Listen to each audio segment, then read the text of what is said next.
Petite Maman is a brand new film that's written and directed by CELINE SCIAMMA.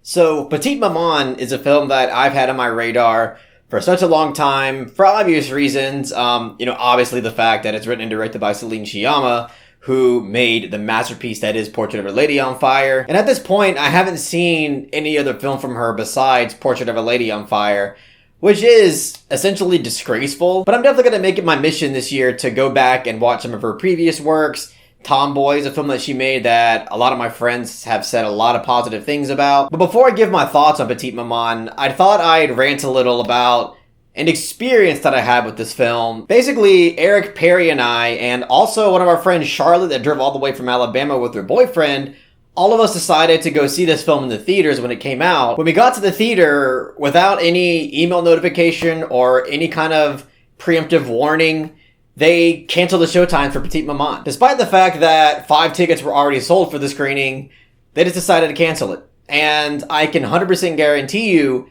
that they canceled it to make more showtimes for Doctor Strange. So at that moment, none of us got to see the film. And I was genuinely pissed off and incredibly frustrated. There's already a billion showtimes for Doctor Strange. Literally every 5 to 10 minutes, there's a showtime for Doctor Strange. And for some reason, they felt the need to cancel a showing for an independent art house film for more showtimes of a film that's already making millions and millions of dollars. There's really no other explanation for this besides corporate greed. And it sucks because not only did we have to pay for it, but the artists themselves have to pay for it. I mean, we were actually gonna go see the movie. The tickets were already bought and paid for. So it's a shame that not only did we not get to support, an independent artist, but we also didn't get to experience their art and give it the proper word of mouth that it needed because it was canceled on its opening day. But anyway, I just thought I'd share that with you guys because it just really pisses me off and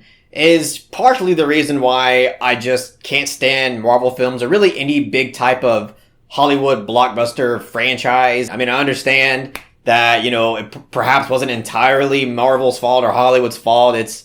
A lot of the blame could have just went on solely on AMC theaters. But at this point, it's incredibly difficult to not be extremely upset at any corporate movie-making machine. But yeah, so eventually, luckily, I found a way to watch this film.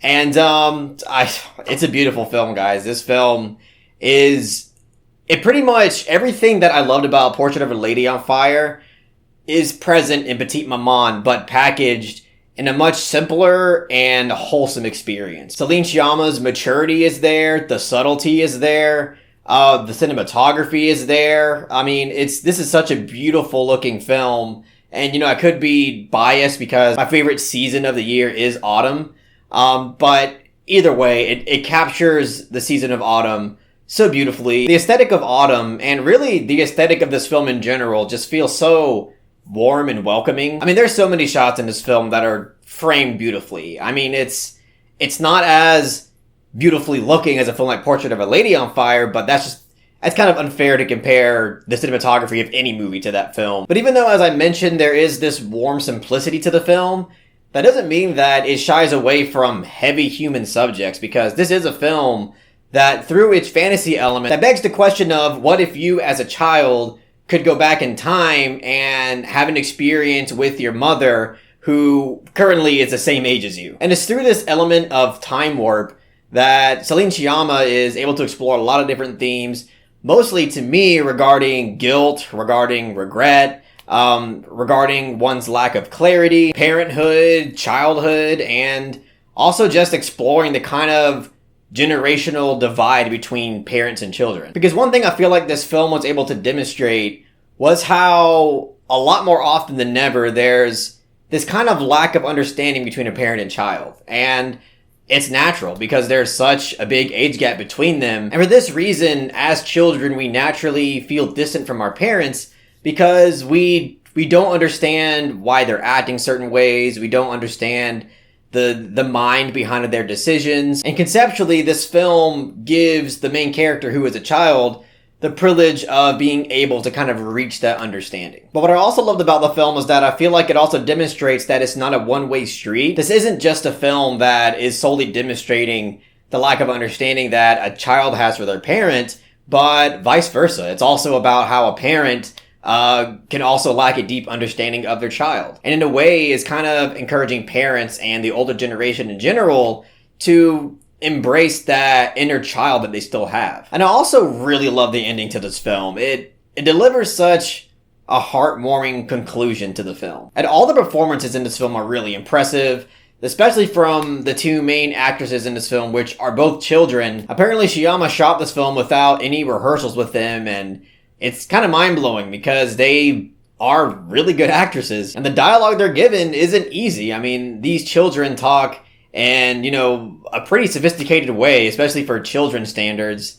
And, to be able to deliver all this dialogue in a convincing way is not an easy task, and I think they pull it off really well. And also on top of that, they're both directed to walk in a certain way because both of their characters have this type of genetic disorder. And to me, especially for children, sounds like it could be pretty damn tiring after a while. But either way, all the performances are great in this film. This film's subtlety and maturity and its ability to have such simplicity, but at the same time, feel like I'm not watching something that's empty. The cinematography is fantastic, and the overall autumn vibe is just, I know I'm biased, but it just really speaks to me. The only thing I'll say about this film is that nearing the third act, there's a moment where CELINE SCIAMMA has a particular song choice that she incorporates in the film, and it's not like the choice was bad, but I feel like it was a bit off in terms of the overall tone and atmosphere of the film, because there's no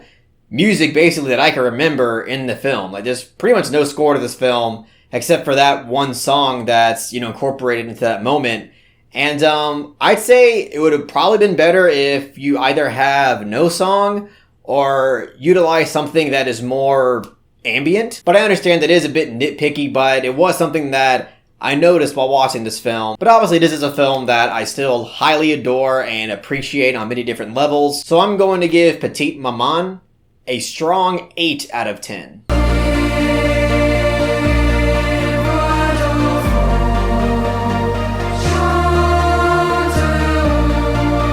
I obviously highly recommend this film. If there's a theater near you that's playing this film, I suggest running out as fast as you can and going to see it, because CELINE SCIAMMA deserves your support. I think she's, so far from what I've seen, she's an excellent filmmaker. But either way, that's all I got to say about Petite Maman. If you really enjoyed what I had to say about the film, just give it a thumbs up and share it amongst your friends. And don't forget to subscribe to the channel to be updated on more film-related content.